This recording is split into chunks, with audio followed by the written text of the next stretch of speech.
আগে আমরা হাডুডু খেলতাম, কাবাডি খেলতাম, টেক টেক টেক টেক বলে 1-2 মিনিট ধরে দম ধরে রাখতাম। বৃষ্টির সময় হলেই আমরা সকলে মিলে খেলা খেলতে নেমে যেতাম। পুরা মাঠ ভরে চারপাশ দিয়ে লোকজন বসে থাকতো।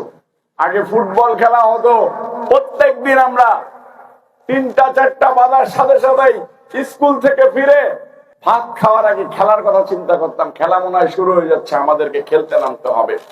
আমরা আগে সকাল 9টার থেকে ক্রিকেট খেলা শুরু করতাম।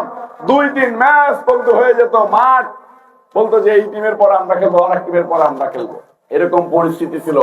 বিকাল বেলা আমরা বলি খেলতে নেমে যেতাম।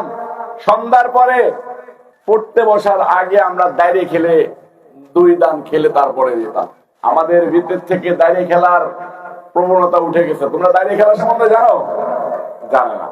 অনেক খেলা সম্বন্ধে আমাদের বাচ্চারা, আমাদের ভাইরা, আমাদের শুভাকাঙ্ক্ষীরা, আমাদের দেশের ভবিষ্যৎ প্রজন্মরা এইসব খেলাকে ভুলে যাচ্ছে। এই খেলাধুলাকে আমাদেরকে বাঁচিয়ে রাখতে হবে।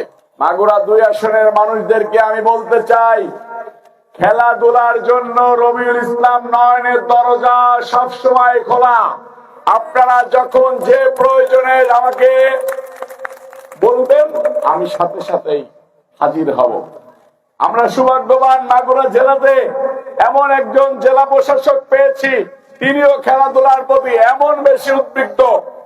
আমাকে বলতেছে যে নয়ন, ক্রিকেট খেলার সরঞ্জাম এসেছে, প্রত্যেকটা মাঠে মাঠে দিতে হবে, খেলাধুলাকে বাঁচিয়ে রাখতে হবে, ফুটবলের সময় ফুটবল খেলাইতে হবে, এই মাঠগুলাকে সংস্কার করে দিতে হবে, মসজিদকে সংস্কার করতে হবে, মন্দিরকে সংস্কার করতে হবে।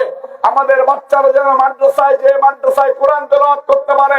সকালবেলা যেন শক্ত, আমরা ছোট থাকতে মনে আছে মসজিদে চলে যেতাম মক্তব পড়তে, মাদ্রাসায় চলে যেতাম মক্তব পড়তে।